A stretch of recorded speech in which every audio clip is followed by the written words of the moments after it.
सबसे पहले तो आप सब लोगों का स्वागत है 2014 से 2024। शायद मेरी जब भी आंख खुली तो सबसे पहले मेरी मुलाकात आप लोगों से ही, वो अखबार का माध्यम हो, सोशल मीडिया का माध्यम हो या कोई और माध्यम हो, फोन का माध्यम। आप मेरी कामयाबी मुझे बताते रहे और मेरे काम को भी जनता के बीच में हमेशा आप लोगों ने ले जाने का काम किया। और मेरा हमेशा प्रयास रहा कि मीडिया के द्वारा जो खबर मुझ तक पहुंची उस पर मैंने चाहे विकास कार्य संबंधित हो या किसी की व्यक्तिगत समस्या हो, उस पर हमेशा हल करने का प्रयास मैंने हमेशा किया। 2014 में जब मैं सांसद बना तो दंगों के बाद के हालात जनपद के अच्छे नहीं थे, अराजकता का माहौल था, कानून व्यवस्था कहीं दिखाई नहीं देती थी, सड़कों के नाम पर सिर्फ गड्ढे थे इस पूरे जनपद में। समाजवादी पार्टी में हम ब्लैक लिस्टेड थे। बिजली के हालात ये थे कि गांव में 4 से 5 घंटे और शहर में 10 घंटे। उस समय मुजफ्फरनगर की जनता ने मुझे सांसद के रूप में चुना। बड़ी चुनौती थी। मैंने प्रयास किया इन 10 साल में कि मुजफ्फरनगर के जनता के सुख दुख में हमेशा उनके साथ बना। जब जब मुजफ्फरनगर पर कोई संकट आया मैंने सबसे पहले वहां पहुंचने का प्रयास किया। 3 बड़े संकट मुजफ्फरनगर में इन 10 सालों में आए दंगों के बाद। खतौली का ट्रेन एक्सीडेंट मेरे आज भी याद है, और आप पूरी रात शायद खतौली में हमने गुजारी। और प्रशासन और पुलिस के पहुंचने से पहले आप सब लोग और मैं खतौली के ट्रेन एक्सीडेंट की जगह पर थे। और शायद यही कारण था इतना भयानक एक्सीडेंट होने के बावजूद बहुत कम मृत्यु वहां पे हुई। सब व्यवस्थाएं पहले करवाई। कोरोना का संकट आया, मैंने अपने 2 भाइयों को कोरोना में खोया।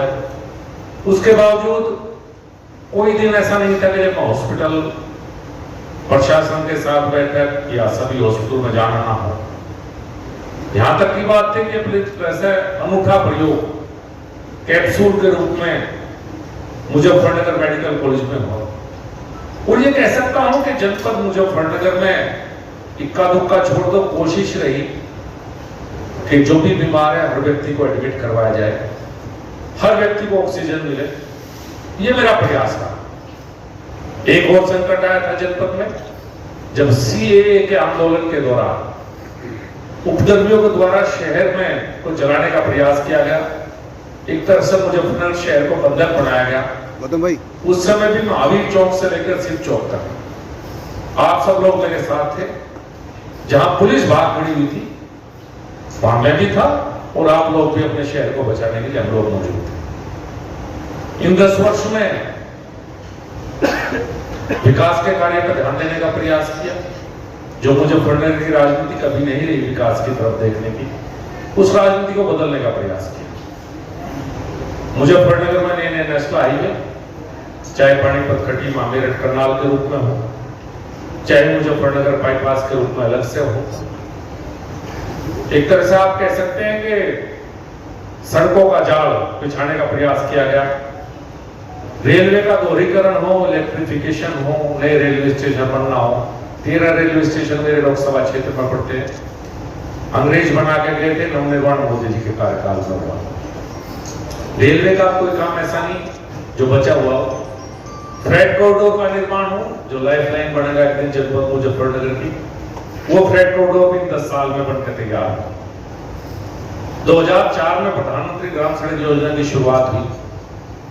4 से 14 10 साल शायद कोई 2 या 3 सड़कें मुजफ्फरनगर में बनी होंगी, इससे ज्यादा नहीं बनी। आप पत्रकार महोदय, आप एक बार हिसाब इतना निकालवा भी लें। लेकिन 14 से 24 शायद ही कोई गांव मेरे लोकसभा क्षेत्र का ऐसा बचा होगा जिसको प्रधानमंत्री ग्राम सड़क योजना से ना जोड़वाया गया। शायद देश का भी रिकॉर्ड हो सकता है कि 10 साल में कितनी प्रधानमंत्री ग्राम सड़क योजना की सड़कें इस 10 साल में। ग्रामीण सड़कों के चौड़ीकरण की बात करेंगे तो मेरे सांसद बनने से पहले 4 या 5 सड़कें थी जो चौड़ीकरण में थी। 4-5 सड़कों के बाद आज मुजफ्फरनगर जनपद में शायद ही कोई सी सड़क हो जो चौड़ी हो सकती है और जिसका चौड़ीकरण ना हो पाया। एक अलग तरह का प्रयास हुआ कि जो आवारा पशु हैं उनसे जनपद को छुटकारा दिलाया जाए। काऊ सेंचुरी का निर्माण कार्य हुआ। आज के दिन वहां करीब 4000 बेसहारा पशु उस काऊ सेंचुरी में रह रहे हैं। हैदरपुर वेटलैंड कोई टूरिज्म की जगह नहीं है मुजफ्फरनगर जनपद में, उसका भी डेवलपमेंट के काम शुरू हुए। कुछ काम पहले हुए थे, कुछ प्रोजेक्ट सैंक्शन हो चुका है, अब कुछ नए काम होंगे। एक बड़ा काम जो मुजफ्फरनगर जनपद में हुआ वो था बिजली के क्षेत्र में। 10 साल में करीब 5000 करोड़ रुपए केंद्र सरकार से आए। नए बिजली घर का निर्माण हो, फीडर सेपरेशन हो, जब तार बदलना हो। आज ये कह सकता हूँ ग्रामीण क्षेत्र में 1820 घंटे बिजली, शहरी क्षेत्र में 24 घंटे। बल्कि 2-3 महीने पहले दोबारा हमने प्रयास किया कि जहां जो कमियां हैं, जो बारिश के समय में बिजली भागती है, जो आंधी के समय में बिजली भागती है, उसे दूर करने का प्रयास किया है। रोड में अलग तरह से बनाया है, उसे इम्प्लीमेंट भविष्य में करने का प्रयास है। किसानों का जिला है, किसान यहां सबसे महत्वपूर्ण इकाई है। 10 साल में जब सरकार में रहते हुए आवश्यकता पड़ी किसान की आवाज उठाने की, प्रोटोकॉल तोड़कर अपनी सरकार में भी किसान की बात उठाने का प्रयास किया। यही समाजवादी पार्टी सरकार थी 2017 तक। मुजफ्फरनगर जनपद में किसी किसान को अनुमति नहीं थी अपनी ट्यूबवेल लगा पाए। 2017 में सरकार बनी, इस जनपद को डार्क जोन से निकाला गया और अब जितनी भी ट्यूबवेल लग रही है वो इस सरकार में जो नियम बदले हैं उसके माध्यम से लग रही है। 14 से 17 3 साल जब अखिलेश यादव जी की सरकार थी, पूरे प्रयास के बावजूद डार्क जोन से अपने जनपद को निकाल नहीं पाए थे। तितावी शुगर मिल हो, एक ही दिन में रिकॉर्ड है 300 करोड़ का भुगतान, 250 करोड़ का तितावी और 125 करोड़ का मवाना। 300 करोड़ का भुगतान, 2 शुगर मिल पड़ती है मेरे लोकसभा क्षेत्र में, तितावी ग्रुप की, मवाना भी मेरे क्षेत्र के पास है, जाखरगांव मेरे लोकसभा क्षेत्र के। 300 करोड़ का भुगतान एक दिन में हुआ और भारत सरकार के वो उपक्रम IPL के द्वारा वो शुगर मिल खरीदी गई। एक 2017 के बाद लगातार जिस काम पर मेरा फोकस रहा वो था किसान की जो ट्यूबवेल के बिल है वो किस तरह से कम हो। अपनी सरकार में रहते हुए बहुत मजबूत तरीके से मैंने इस बात को उठाने का प्रयास किया और 2 साल पहले ट्यूबवेल के बिजली के बिल जो समाजवादी पार्टी सरकार में थे वो इस सरकार में आते हुए और अब पिछले 1 साल से किसान के बिजली के बिल बिल्कुल फ्री उत्तर प्रदेश सरकार के द्वारा किए गए। तो ऐसे बहुत से काम थे जब आवश्यकता पड़ी किसान के साथ खड़ा होने की, तो लगातार मेरा प्रयास रहा कि मैं किसान के साथ खड़ा। 10 साल मौका दिया मुजफ्फरनगर जनपद की जनता ने मुझे काम करने का। मैं सबसे पहले दिल की गहराइयों से अपने लोकसभा क्षेत्र की जनता का धन्यवाद करता हूँ। उन्होंने 10 साल मुझे काम करने का अवसर दिया और बहुत प्यार, बहुत सम्मान इस शहर से और इस जनपद से और मेरठ में जो हिस्सा है मेरा सरदार विधानसभा से, सबका हमेशा मुझे मिलता रहा। इस 10 साल में जो ऐतिहासिक कार्य हुए, हो सकता है भविष्य में कोई नजीर बने। मेरे सरदाना विधानसभा क्षेत्र में एक ऐतिहासिक काम हुआ, बिल्कुल बॉर्डर पे, मुजफ्फरनगर और मेरठ के बॉर्डर पे पहला खेल विश्वविद्यालय। मैं मुख्यमंत्री का धन्यवाद दूंगा कि मेरे अनुरोध पर उन्होंने खेल विश्वविद्यालय की स्थापना की। वो अलग बात है, बाद में राजनीति की शुरुआत हुई और कुछ ऐसे लोग भी नहीं कहने लगे कि हमारा भी रोल था, जिन्हें यूनिवर्सिटी की स्पेलिंग भी शायद ढंग से ना आती हुए से लोगों ने भी प्रयास किया। लेकिन मैं उनका आभार व्यक्त करूंगा, इतना बड़ा विश्वविद्यालय मेरे लोकसभा क्षेत्र में उन्होंने दिया है। मुजफ्फरनगर जनपद की राजनीति जब मुझे मिली तो एक परिवार का एकाधिकार था। उसी परिवार के विधायक थे, उस परिवार के सांसद थे, उस परिवार का जिला पंचायत अध्यक्ष थे। एक परिवार के चंगुल से निकाल के मुजफ्फरनगर की राजनीति 10 साल विकास की तरफ चली। इस बार फिर मुजफ्फरनगर की जनता ने एक परिवार को जनपद फिर सौंप दिया है। उसी परिवार के विधायक और उसी परिवार के सांसद हैं। हम 10 साल बाद भूख का चक्र दोबारा परिवारवाद का है। मैं उम्मीद करूंगा कि जैसा पहले परिवारवाद चला है, इस तरह का परिवारवाद इस बार ना चले, क्योंकि परिवारवाद घातक है देश के लिए, मैं एक बात मानता हूं। अब कुछ ऐसे मुद्दे हैं, मैं आपके माध्यम से लगातार सुनता रहा।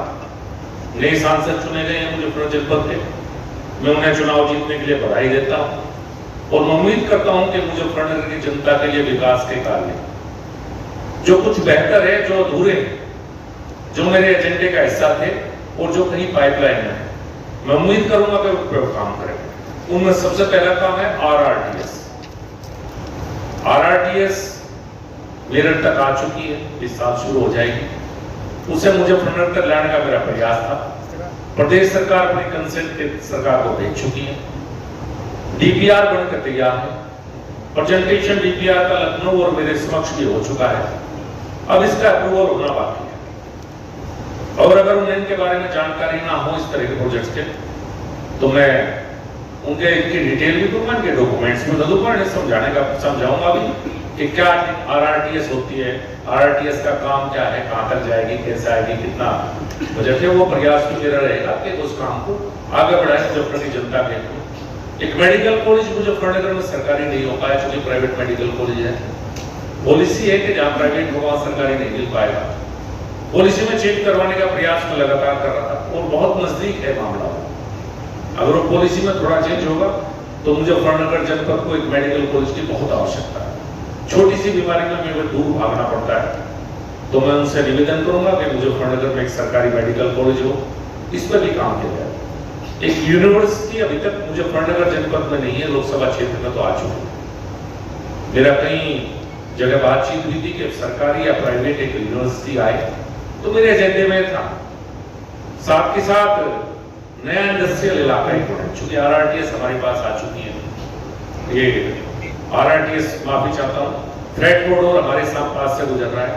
फ्रेट कॉरिडोर के गुजरने से मुजफ्फरनगर से कोई भी प्रोडक्शन हम करेंगे देश के किसी हिस्से में पहुंचा सकते हैं और किसी हिस्से का प्रोड्यूस मुजफ्फरनगर तक आ सकता है। RRTS फ्रेट कॉरिडोर के आने के बाद जो इंडस्ट्रीज को आना चाहिए, जो एम्प्लॉयमेंट, जो रोजगार मुजफ्फरनगर में पैदा होगा, तो मुझे लगता है उस पर ध्यान देने की आवश्यकता है। एक नया नेशनल हाईवे जो बिल्कुल लास्ट स्टेज में है, जो हमें हरियाणा और पंजाब से जोड़ेगा और साथ के साथ हमें पूरे उत्तर प्रदेश के गोरखपुर तक जोड़ेगा। वो नया नेशनल हाईवे अंबाला से शामली पास हो चुका था। वो शामली से लेकर मुजफ्फरनगर मेरठ के हिस्से में जाके गोरखपुर एक्सप्रेस वे को जोड़ेगा। मुजफ्फरनगर के बीच से वो हाईवे गुजरेगा। वो तो करीब करीब भारत वाला प्रोजेक्ट में मैं डलवा चुका हूँ।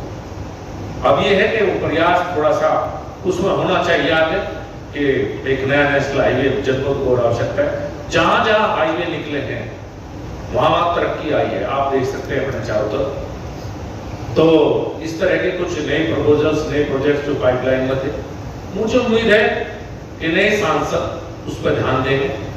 निगेटिविटी के बजाय पॉजिटिविटी में जनता ने उनको चुना है। भले ही उनका चुनाव निगेटिविटी से पैदा हुआ हो, पर मैं उम्मीद करूंगा कि अगले 5 साल वो और उनके परिवार के विधायक मेरी आलोचना के बजाय अब अगले 5 साल अपने अचीवमेंट पर ध्यान देंगे।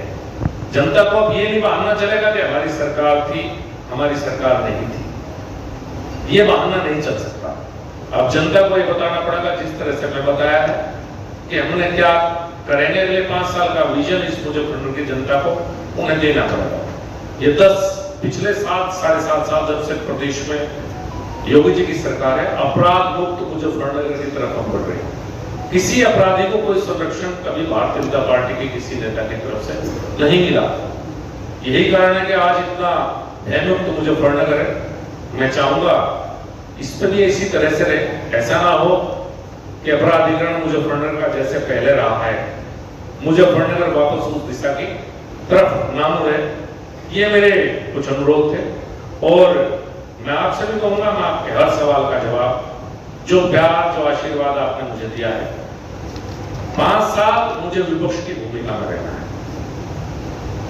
जनता ने मुझे बहुत सहयोग दिया। 24,000 वोटों से मैं हारा हूं। 4 लाख से ऊपर मुझे वोट मिले, 4.5 लाख के करीब।